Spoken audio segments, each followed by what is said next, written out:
Okay, right, well, we've got the quest on the way. We know where we're going. We have everything pointing back to Yorknew City. Yorknew City. That sounds so funny to say. But we have a little bit of world building they did with the Hunters website. But the idea that someone would make a video game specifically to train hunters and sell it for inordinate amounts of money. And inordinate amounts of money. I think the idea is you can divide the number by 100. Right, to convert from yen to dollars. Yeah. So it's like $580 million. Or $58 million. $58 million. Yeah. Sorry, yes, you're right, yeah. Such a big difference for a video game, right? An individual copy. Right. So maybe there's some Nen training in there. Possibly. It's a video game that helps stimulate Nen training specifically. Like, if anything, like, think about it this way. Imagine if Nen is something that anyone really can use, right? Mm. It's just the idea of you need to know how to use it, right? And it takes training. Sure. What if there was a video game where someone was like, I'm going to teach the world Nen, and I will be the Nen guru. But I'm only going to make 100 copies. I'm only going to make 100 copies. I'm going to broadcast and market to everyone. Like, this holds the secrets of how to become great, like the Hunters. Yeah. And someone, like, that he has another Hunter that's in on is like, yes, I personally can guarantee you will be strong like a Hunter if you learn what's in this video game. Then a lot of other people buy it, but a lot of other people are like, no, our secret can't be let go. So a lot of Hunters buy it, the game, specifically to keep it secret. Yes. Right. Yeah. And so if that rumor of like the dozens of copies of the game being at the auction, then the question is how many Hunters were killed to get those copies. Many Hunters died to bring us this video game. Yeah. I hope that that Killua's brother, did he call him Piggy? Yeah, as a mean nickname. Right. I can't remember what his actual name was. Yeah, but he had a name that was like he had like ill in the name or something. Yeah, like that. Yeah. It was like Gil or something like that. But I think that would be awesome if he ended up basically reverse engineering the memory card to make the game, and then he's just like, you know what, now maybe if it was something of like teaching Nen, then he'd be like, you know what, that's too much, and maybe he wouldn't be able to reverse engineer it from just the memory card if there was like Nen infused into the game itself. Yes, which is a very real possibility. So given how we've seen how Ging interacts with those types of objects so much. But that would be so cool if he basically just made this empire by basically figuring out how to make the game, making 10,000 copies of it, and selling them for, I don't know, just a bit less, like only like 1 billion per game. All the while since then, he's just been living life on just the earnings of that. Yep. He's been going around the world just doing insanely crazy stuff because he can. Exactly. Yeah, that would be absolutely hilarious. It would be hilarious, and it would also cement a few of our theories as being accurate, because I think you're more right about your theory from the previous episode about Gon's dad not necessarily being a great guy. He's selfish at the very least. Right, but it seems like they're making him be a not great guy in a way that won't cause direct problems. Right, it's the idea that he is going to ride a dragon on top of a dragon at a volcano of acid rain or something like that. Because he can. It's the he went out in the most macho way possible, riding a shark strapped with 200 pounds of dynamite out of a plane into the mouth of an active volcano. But they never found the body. Like, you get the idea that Ging is the over-the-top personification of Gon's thrill-seeking. Yes. And that was somehow passed down genetically. Right. Maybe there is some kind of genetic reason as to why Gon has this insane aura and the lust for adventure and thrills as well. I just had a really twisted thought. What's that? Could you infuse Nen into a person the same way you do an object? Yes. So if he's a manipulator is what you're saying? If he's a manipulator, could he have instilled his, thirst for action and adventure into Gon? Maybe unintentionally. Here's a crazy aspect. Possibly unintentionally. We don't want to go into the details of what if his sperm oh my God. was inladen with the... Yes. How is Nen passed on? Well, I think the thing about Nen in particular is that it's not an exclusive power. Right, it's not a genetic thing or anything. Everyone has a soul. Yeah, it's an idea of do you have the ability to use your soul effectively or not? And people like Zushi can use it less effectively than someone like Gon can. And if Ging was Ging or whatever. Yeah, if he was spreading his soul. I don't think that's the issue. No. I don't think this is that kind of story. But like, okay, but it's just one of those twisted thoughts where it's like, what if, like, how crazy would that be if for the protagonist they made it so that it's like, no, you are my creation, like, or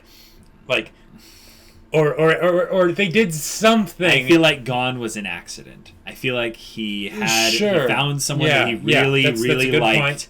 And they got, a little bit too close, and there's Gon. Right. And the fact that he dropped Gon off. Right, that means the mom wasn't willing to take care of him. The mom wasn't willing to take care of him. Also, here's the other crazy thing. Mm-hmm. The mom might not be able to. Like, it's not that she doesn't want to, it's that she wasn't able to, and that's why he had Gon. And so when he was saying, if you want to know about your mother... Because she's actually part of the Phantom Troop. Well, for maybe something crazy like that, yes. But the idea that Gon had this gut feeling, and Gon's instincts are always right. That's true. That he didn't need to know about... That knowing about his mother was not going to be helpful. Like, it's like, I don't want to know that. Yeah. And I think that's Gon preemptively kind of knowing that that's a more loaded bag than his dad. His dad is way more simple. I feel like that's the point he's trying to make. Or maybe that's Gon trying to keep things simple. He's like, nope, yes, I'm not gonna worry about that. Yep. I have Mito. Mito is my mom, and that's all I need now. That's it. That's it. Yep. I think that's also an aspect where it's Gon being selfless in that regard, because he doesn't want to ruin whatever he has, his connection, his relationship with Mito. Yes. Yeah. The aspect of bringing a video game into this is a very fun twist that I didn't really see exactly coming. Me neither, and I'm really curious to see how they do it, specifically because of how long ago this was made. So this will be like an old style game, like the way the game is done, like just with the whole thing of like, oh, okay, if you load the memory card, then you have the selection of what games are, like, saved on it, Mm-hmm. So that'll just be kind of a fun, like, blast from the past kind of a thing as they go through this game. Assuming it's not some crazy Nen, like, trippy thing that makes it completely different or outside of its time. I feel like there's a blending of arcs going on here, so there's no real way to predict how the game will be affecting the arc going forward, which I think is good, because if they made it be a thing of, well, you have to infuse your Nen into the game and transport your soul into it, it's like, whoa, HunterxHunter. Transported to a fantasy world. Oh, you're doing the isekai thing now, that's crazy. Or it's more of a thing of, like, you focus each aspect of your Nen, and it gives you some different abilities within the game as your little character. Yeah, or it does some kind of like Nen interaction with you to help you hone your own abilities. Right. Or something. I mean, I don't know why we're stuck on this idea that it would like be something where it teaches people to use Nen. I suppose that's like... No, the reason why it was a hunter training game specifically. Right. There's so that would no make point sense in having it be something that's not exclusive for hunters. Especially since there are lots of... It's established how to use your hunter money. Right. Yeah. The Investing 101. It's like what are those things called that you always like skip in the video games where it's like teaching tutorials? Yeah, it's like a tutorial for the hunter's license. Like these are all the things you can do. Like this section does this and all that. Oh my gosh. Yeah, exactly. I could see the storyline going in a way where the game gets not put on the back burner, but by the time they get to the Yorknew auction, there's a little bit of conflict as to what they're actually going to be focusing on. That's true. That would be interesting if they did something where maybe Gon ended up realizing that like there's the auction happening for the games, and it's like, oh crap, I need to be over there. But then at the same time, maybe Kurapika and Leorio need me over here for dealing with like some Phantom Troop stuff. Sure. You know. And it's maybe a tough choice, dad or friends at the moment. Right. Of course, they could also just make it so the Phantom Troop is the one selling the games. Hisoka's like, come one, come all, and then Gon walks up and he's like, hey. It's kind of one of those things like, really? Yeah. He's like, really? It's been like, what, a month? Yeah. Jeez. We just can't stay. You just can't stay away from me, can you? Yeah. I could see it being also a cool way to introduce a member of the Phantom Troop that's maybe the primary kind of problem character for this section of the story. Sure, kind of like how they introduced the one that helped Hisoka with his arms. Right. Yeah, okay. That would be cool. But them going on their little investigative kind of detective works thing, I really enjoyed that. Yeah, that was I love any time that I won't say Hisoka again. Killua and Gon are interacting from the standpoint of trying to work together to figure out something. Right. I feel like Killua's just general kind of street smarts with knowing certain things to avoid doing. Like, don't access the Hunter website from your home computer. Yeah. Little things like that. Yeah. But also the idea that they bounce off each other really well when they're interacting. Yes. There's good chemistry, there's good synergy and knowing how to utilize their individual skills.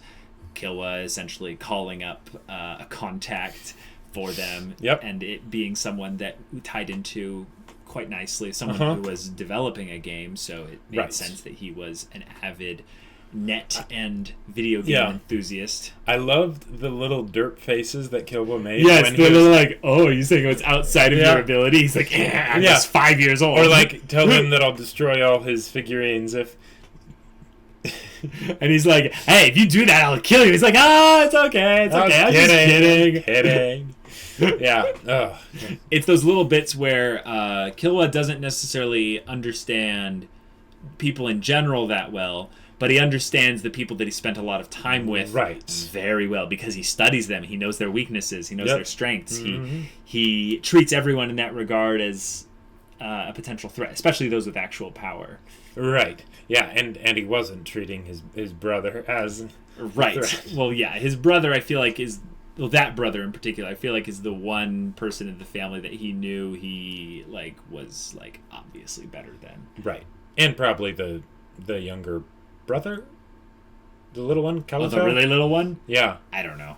The one that we thought was a girl at first? I remember just don't underestimate certain people that you have no information on. Exactly, Hunter. The a lot of times the power of an anime character is inversely proportional to their size. So it's true. It's the Yoda the Yoda effect. Right. Mm-hmm. Yeah. With the story moving in this regard and having a converging bit, these two episodes served as kind of the stepping stone, I would say, into the next arc. Absolutely. But now I'm a little bit confused because I actually thought there might have been a separate arc by them bringing up this video game. Right, but instead they're saying, oh no, we're going straight from there to Yorknew City. Right. And it's in September. Right, so now I'm confused. Is there going to be some still in-between stuff that will happen at Yorknew before the auction happens? Yeah, that could happen. They could have a solid episode of just them all meeting up together again and being like, hey, or they could have an episode where they get there before them, you know? Right. And it's like, oh, what do you want to do around here? See sights or, whatever. Yeah, but I feel like there's a disconnect between this whole Greed Island video game stuff and what they were originally going to Yorknew for. Well, if you recall correctly, what Gon, I believe, was originally wanting to go to Yorknew for was simply to face Hisoka. Yeah. And I believe they knew that the Phantom Troop was going to be there, which is why Kurapika wanted to go. Right. But other than that, and especially now that Gon's faced Hisoka already, he didn't really have too much of a reason to go there unless he just was really itching for that second battle. Sure, that's a real possibility. So, I mean, maybe that was their way of... Because, how HunterxHunter always wants to keep us on their toes? Yes. They'll do something and then they'll do a little switcheroo. So they're like, okay, Gon's going to fight Hisoka at this point. Yeah. But instead, he's going to go to train, but then while he's training, he's actually going to find Hisoka there and fight at that point.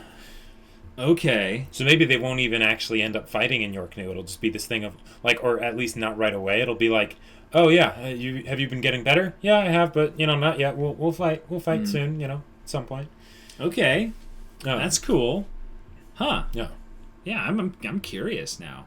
Because I feel like Yorknew is kind of the staging point for a whole lot of story. Right. But I feel like there's almost too much. Yes, which is weird because it's weird. It's usually the opposite. Right. So it's like, wait, what are we gonna find there that would instigate the story? Now it's like there's so much story there. What's gonna happen? And they're not all tied together. They're not. So if that's something where in a story that could be a place where things go badly from a narrative perspective. Yes. Or that could be a place where things go great because people have different motivations and different goals, and that can create conflict, even if it's not like crazy conflict. Right. Just some basic good conflict. Yeah. I